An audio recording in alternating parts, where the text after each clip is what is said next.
This summer, I was challenged to write out my passions. Now, the context is important because I wasn't challenged to do this as merely an academic exercise for credit.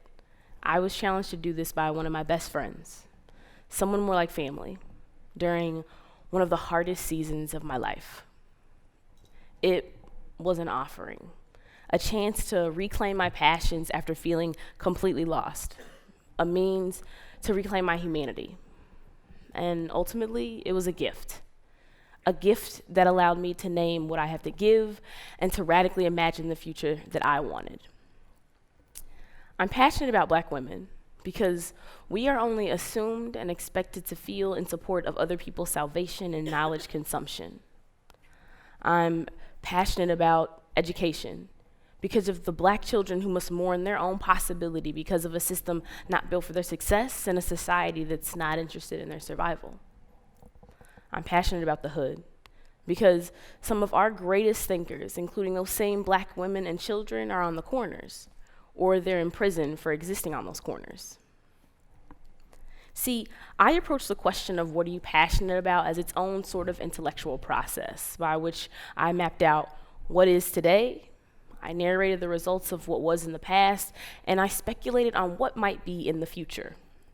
In other words, by reframing the question and naming my passions around Black women, children, and the hood, I was able to develop my own sort of personal formula, if you will, for reimagining the intellectual. Knowledge is greater than assumption. I think that's something we can probably all agree on. Radical imagination, the horizon of socio-political possibility, well, that's greater than knowledge. But knowledge plus radical imagination, that can equal freedom. But first, let's grapple with this question. Whom does society consider an intellectual? And on what grounds? See, that is our really big question.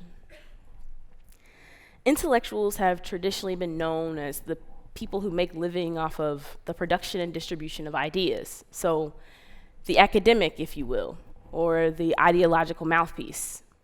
And intellectuals have been effective in two roles in modern society. First, they act as society's immune system by challenging taken for granted notions. And secondly, as sociologist Steve Fuller names them, they act as agents of distributive justice in that they often magnify the voices of individuals who might not otherwise be heard. Yet, in both of those instances and in countless others, the privilege of a formal education and a platform are necessary prerequisites to be considered an intellectual. So, what happens to intellectual practice when marginalized people themselves are not given the space to be heard? I mean, does the intellectual merit of Black people become disqualified simply because they lack access? Such a premise seems unethical to me. Yet, this notion is the very pulse of intellectual curiosity and knowledge validation in this country. And so, to me, that calls for a challenge. A challenge to the systems that value my knowledge over that of my siblings because of some degrees that are collecting dust on the wall or because of a few letters that rest behind the comma next to my name. But today I want to complicate the idea of and reimagine the intellectual with you. Patricia Hill Collins, the dope-ass Black feminist theorist, she asserts that Black people often struggle to justify the credibility of their knowledge because of the oppressive processes by which we validate knowledge in this country. She argues, simply put, that the knowledge validation process works to suppress Black intellectual merit. How does this happen? Well, Collins suggests the importance of understanding the concept of epistemology, the investigation of standards used to assess knowledge, or simply put, why we believe what we believe to be true and the power relations that shape who is believed and why. Because see, we reflect and analyze knowledge based on our experiences, which not only shape how we view reality, but it also shapes who we as individuals believe to be true. And for that reason, Black people face often insurmountable barriers when it comes to validating their own forms of knowledge through dominant Eurocentric processes. And frankly, that's led to nothing but outright silencing. Yet, I've seen in both traditional classrooms and on street corners in the hood, Black people interpreting and reinterpreting the Black intellectual tradition to create their own new forms of ways to understand, analyze, and transform our society. And it's this reason that makes me that much more grateful for the time that I've spent learning from people whose knowledge isn't traditionally valued. Take Cornerman, for example. He used to hang out in a lot of the corner store about a block from my house when I was growing up. Now, to most people, he was loitering, as you can see, which was a violation of the sign that he rested his back against. But to me, he was a math whiz. I mean, he taught me how to calculate sales tax quickly so I could make the most out of my money, but also so I didn't get got by the cashier. He would teach me about coded language and community policing, though those actual terms I wouldn't learn until much later in life. It all connected back to him. See, history shows us that critical visions of Black radical imagination are stifled, if not completely marginalized. Yet, through the use of radical imagination, Black people are providing hope toward reaching truth, even though Black knowledge faces such culturally embedded obstacles. I don't think that we can begin to have a conversation about reimagining the intellectual without first accounting for and always remembering to come back to this idea of a radical imagination. So at this point, you're probably wondering, so what is it? Well, when I think about the word radical, I think about our roots, coming at the root, emerging from the root, something like our core, our center of gravity, the thing that keeps us grounded, somewhere between our hips, probably the part that's seated in the chair right now. And when I think about imagination, that's easy. It takes me to the top of my head. So when I think about radical imagination, I envision being in both of those places at the same time. And in doing so, I'm connecting everything in between. The heart, the lungs, viscera, curiosity, adventure, desire. So I know, you might be wondering, why is this even important? Well, if we continue to stifle Black radical imagination, we are at risk for ignoring intellectual contributions that could advance our collective societal progression. We run the risk that ignoring the fact that almost every cultural product that Black people create is and has the potential to become its own sort of theory, its own creation, its own genre even, as evidenced by when Black folks took their stories and put them to dope beats. They gave us hip hop. As evidenced in the Dust video series, when the artist Sun Ra asserted that perhaps outer space was better for the safety and respite of Black people in America, giving rise to the genre that we know as Afrofuturism. As evidenced by some of your favorite fashions in your favorite stores or on the runway that started with Black women, a limited supply of cash, and a beauty supply store.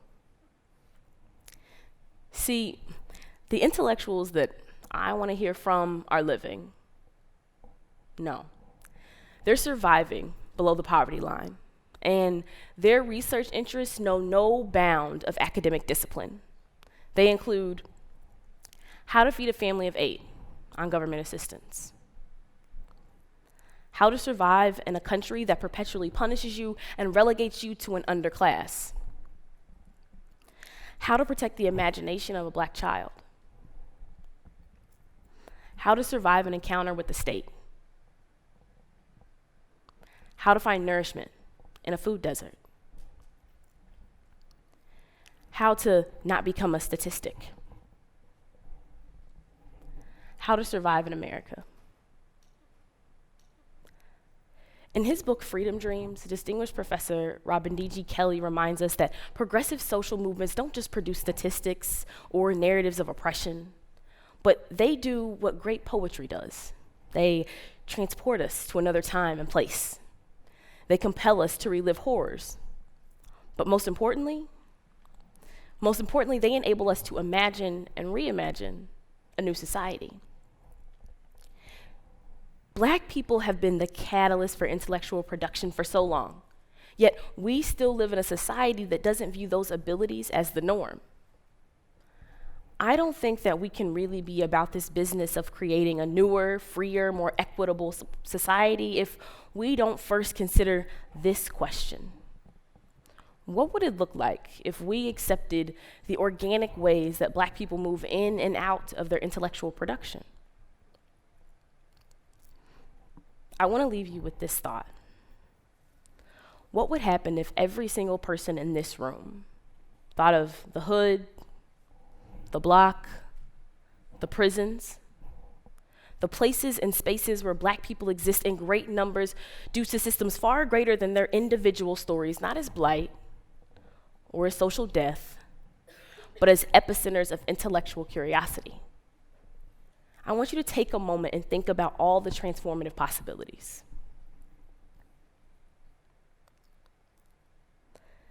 Now, while you grapple with that question, I want to take you back to 2015. Social media was in a sharing frenzy, talking about how the Harvard debate team lost to a Eastern New York Correctional Facility debate team. I mean, it was an awe-inspiring story, ready-made for your favorite overpriced Hollywood film. Don't forget to buy popcorn. But if we use our radical imagination to envision this facility as an epicenter of intellectual curiosity, we would challenge the notion that underlined everyone's assumptions about this match. I mean, do we really believe that people at Harvard are just naturally better debaters? Do we truly believe that incarcerated people are less informed? What proof do we have that one group has more control over their use of language or persuasion than the other? See, I don't subscribe to this idea of an Ivy League institution versus a public institution, and I most certainly do not subscribe to the idea of what it means to be incarcerated. But most of society still does. There is a great importance in elevating the voices of individuals who fundamentally understand how race, history, and memory work together to inform strategies and struggles for resisting oppression. It is these individuals on the ground who are the architects of a more just, gentle, and humane society, a total transformation of our world. It is these individuals whose revolutionary visions span across every aspect of social life that are using resistance, love, and radical imagination to envision a more equitable world. And I know I'm ready to hear their stories. The question remains, are you? Thank you so much.